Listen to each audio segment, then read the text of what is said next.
Now, the third category, and my question at this point would be, how many of you would be leaning more Ahabian, natural proclivity that you need to pay attention to?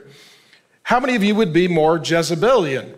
If your tendency was to be passive or controlling, right, to be inactive or domineering, which would it be? And the truth is, every man probably goes one direction or the other.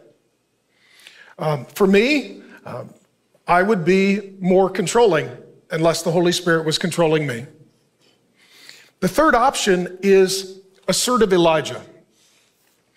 Elijah is a man throughout the book. He's open and honest. Here's what I love about Elijah. He only and always tells the truth. With Ahab and Jezebel, they're always trying to control the outcome.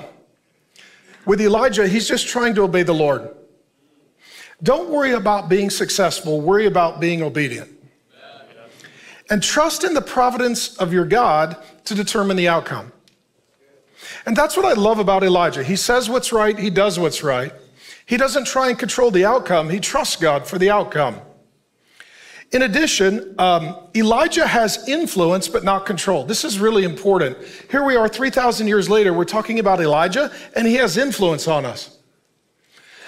But he doesn't work through control but influence. Ahab only has manipulation for their control. Jezebel is domineering and overbearing for their control. Elijah doesn't have control. He has influence. The difference between control and influence is control is motivated by fear. Influence is motivated by love. As men, this is not in my notes. I'm going to verbal process a lot, and I do this in all my sermons. But some of you men need to know that to be a leader is not to be domineering and overbearing. It's to be influencing. And influencing is through love and character and consistency and care. It's that other people know that you love God and you love them, and you're seeking to honor God and do what is right in the sight of God for them. Those people you don't need to control, they'll let you influence them. In addition, those people don't live in fear of you. They have faith that God is working in you. That's Elijah. He's a very powerful man, but it's through influence, not control. In addition, he stands up for what's right. He's willing to, here's what I like to say, he's willing to call the shots and take the shots. And one of the things I love about Elijah is that the decisions he makes are oftentimes not in his benefit.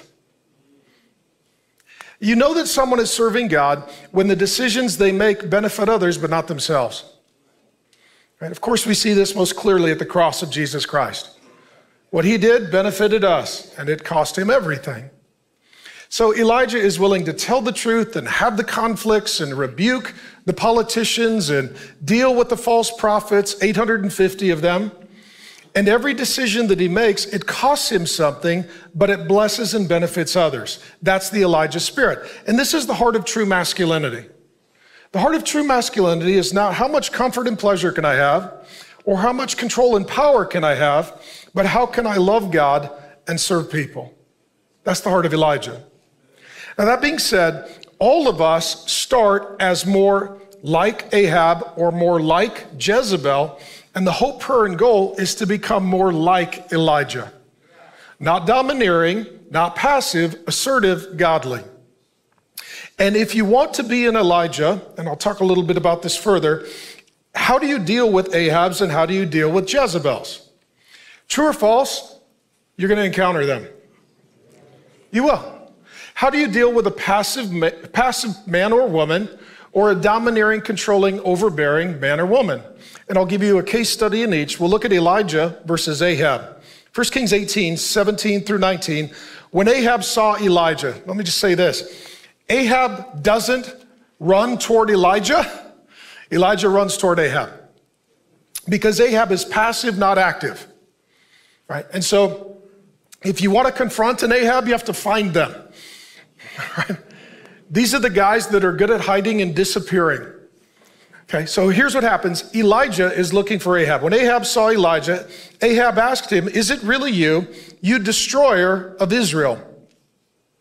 But Elijah replied, I'm no destroyer of Israel, but you and your ancestors' household, your crooked family, have been doing that because you've abandoned the Lord's commandments and followed the Baals. Those are the demon gods. So gather all the men of Israel to meet me on Mount Carmel. Bring along 450 prophets of Baal and 400 prophets of Asherah who are funded at Jezebel's expense. How do you know who a hireling is? Well, they're hired. And I feel inclined in the spirit to say this. Jezebel's still feeding a lot of whorish prophets. Go to this seminary, they're going to teach you garbage, but if you'll say it to others, they'll pay you and ordain you. You could have a lying social media platform or be someone who teaches that which is false and it gets monetized, and next thing you know, you're eating at Jezebel's table.